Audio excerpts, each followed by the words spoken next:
أعوذ بالله من الشيطان الرجيم بسم الله الرحمن الرحيم Assalamualaikum warahmatullahi wabarakatuh.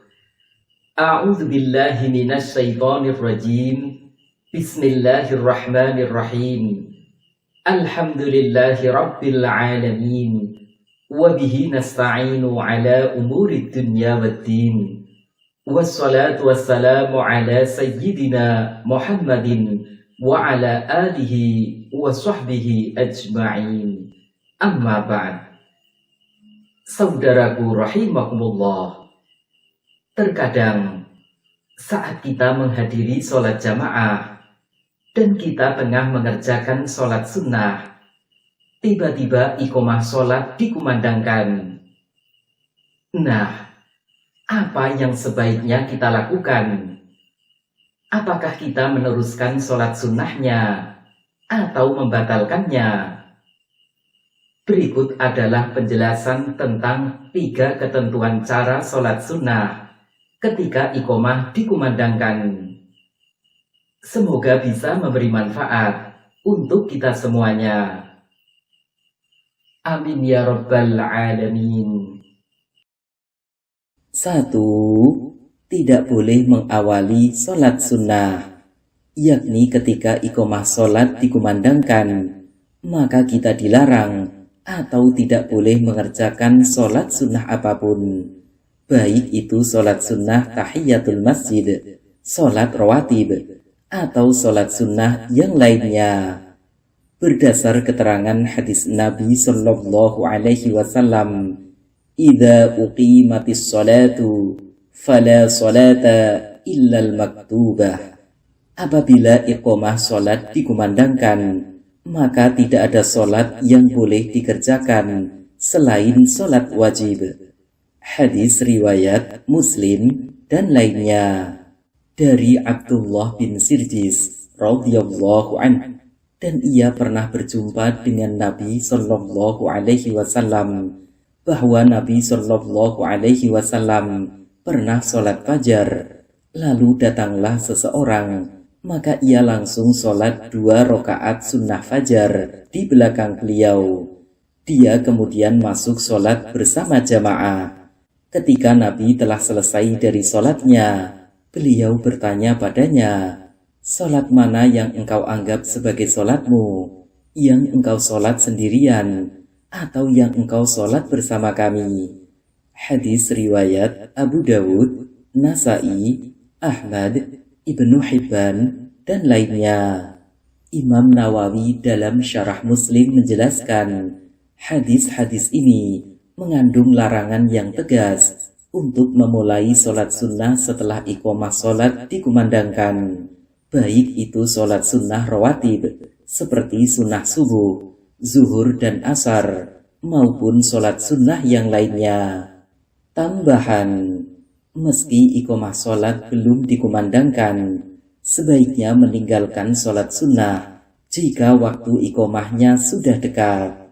Syekh Zakaria Al-Ansari dalam Asnal Matalib menjelaskan, makruh menyibukkan diri dengan sholat tahiyatul masjid seperti ketika telah dekat waktu iqomah. Larangan melakukan sholat sunnah di waktu iqomah ini mengandung hikmah dan manfaat. Pertama, agar kita mengutamakan sholat jamaah yang pahalanya jauh lebih besar dibandingkan sholat sunnah. Sebab menjaga kesempurnaan ibadah yang wajib lebih utama dibandingkan menyibukkan diri dengan ibadah sunnah. Imam Nawawi dalam Syarah Muslim menjelaskan, hikmahnya agar seseorang mencurahkan tenaganya untuk melaksanakan ibadah yang wajib sejak awal, sehingga ia memulai ibadah wajib segera setelah imam memulai sholat, dan menjaga kesempurnaan ibadah wajib itu lebih didahulukan daripada menyibukkan diri dengan ibadah sunnah. Kedua, agar kita mendahulukan jamaah sholat fardu yang tidak mungkin diqodho dari sholat rawatib yang masih mungkin untuk diqodho.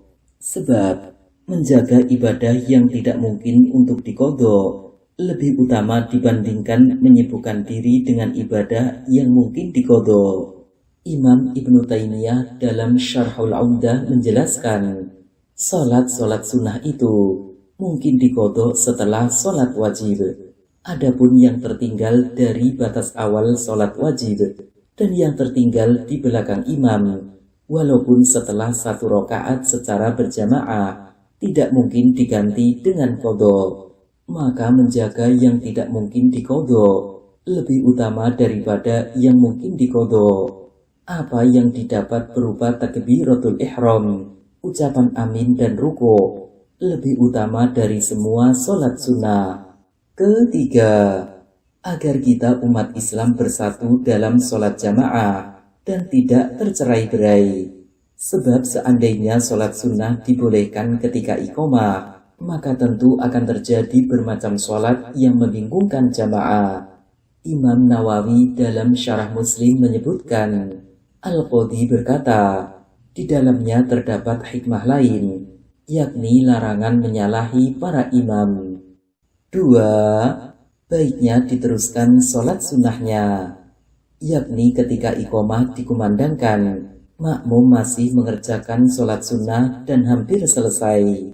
Dalam kondisi ini, sebaiknya ia tetap meneruskan sholatnya dengan cepat hingga selesai. Semisal makmum mendengar iqomah berkumandang ketika ia sedang ruku di rakaat kedua atau sujud di rakaat kedua, maka hendaknya ia terus menyempurnakan sholatnya dengan cepat.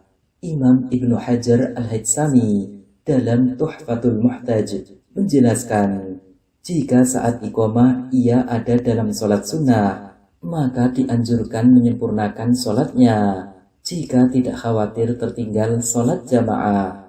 Sayyid Sabiq dalam Fiqh Sunnah menjelaskan, jika iqomah sholat dikumandangkan dan ia ada dalam sholat sunnah, maka hendaknya ia menyempurnakannya dengan ringan agar mendapati takbiratul ihram imam.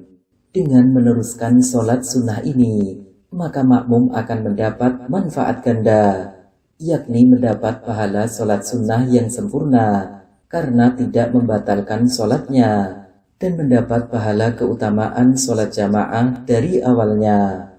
3. Baiknya dibatalkan sholat sunnahnya, yakni ketika iqomah sholat dikumandangkan, makmum masih menyisakan rakaat sholat sunnah yang jika diteruskan, ia akan tertinggal atau terlewat dari takbiratul ihram imam. Dalam kondisi ini, sebaiknya ia membatalkan sholat sunnahnya demi mengejar keutamaan awal sholat jamaah. Semisal makmum mendengar iqomah berkumandang ketika ia sedang ruku di rakaat pertama atau sujud di rakaat pertama, maka hendaknya ia membatalkan sholatnya untuk mengutamakan sholat jamaah. Imam Syaukani dalam Nailul Autor menyebutkan, Syekh Abu Hamid dari Syafi'iyah mengatakan, yang paling utama adalah ia membatalkan sholat sunnahnya dengan batasan apabila dilanjutkan akan menyebabkan dirinya ketinggalan takbiratul ihram. Dan alasan ini sangatlah jelas. Bagaimana cara membatalkan sholat sunnahnya? Caranya langsung saja dibatalkan tanpa uluk salam dan kemudian bergabung dengan jamaah sholat wajib. Sebab salam itu disyariatkan jika sholatnya dikerjakan sampai selesai. Jika dibatalkan di tengah-tengah, maka tidak perlu uluk salam. Catatan, akan tetapi jika makmum yang sholat sunnah yakin bisa mendapati sholat jamaah yang lain, maka sebaiknya sholat sunnahnya disempurnakan. Syekh Khatib Asy-Syarbini dalam Mughnil Muhtaj menjelaskan, jika ia tahu akan bisa mendapati sholat jamaah yang lain, maka pendapat yang diunggulkan adalah menyempurnakan sholatnya.